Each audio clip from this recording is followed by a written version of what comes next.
इश्क और तह सीरीज जैसा कि इसकी रिहर्सल मीटिंग भी हो चुकी है।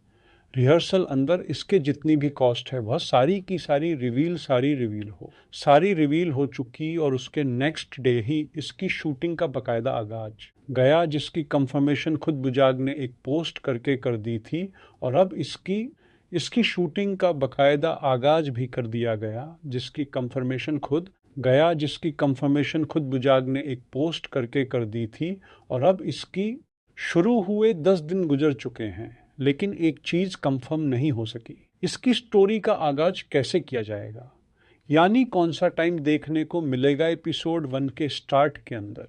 इसी टॉपिक के ऊपर बात करूंगा कि स्टोरी का आगाज कैसे हो सकता है और हमें वहां पर एग्जैक्ट कौन सा टाइम देखने को मिलने हैं।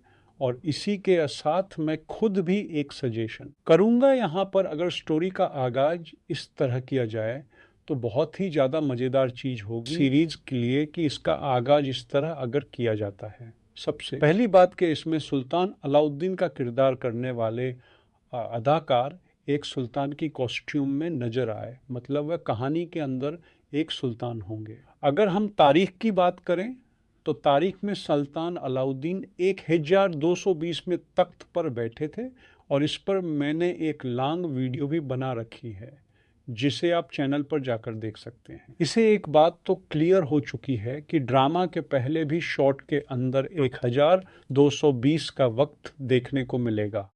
मगर अगर मैं अपने राय की बात करूं तो मेरे राय में मुश्ताक को सुल्तान अलाउद्दीन को एकदम नहीं सुल्तान बनाना चाहिए। पुस्तक को कहानी दिखानी चाहिए जब तक की लड़ाई चल रही थी और भाई भाई का गला काटने पर लगा हुआ था और सुल्तान अलाउद्दीन जेल के अंदर से और फिर बाहर निकालकर उन्होंने कैसे सारे हालत ठीक करे थे। अगर बुदाक करता है तो कहानी में मज़ा आएगा देखने में, अलग ही फूल आएगी कि सुल्तान अलाउद्दीन ने यह तहत अपनी जरूर और अकाल मंडी से हासिल किया है। बाकी आप सबकी क्या राय है कमेंट कर कर ज़रूर बताएं। और अगर आपको सुल्तान अलाउद्दीन की हिस्ट्री जाननी है तो इसी चैनल पर उनकी तारीख का सफ़र की वीडियो हमने कल अपलोड की थी, जाकर देख सकते हैं। बाकी इंतज़ार करें हमारी नई सीरीज आदम से लेकर मोहम्मद तक सब्सक्राइब।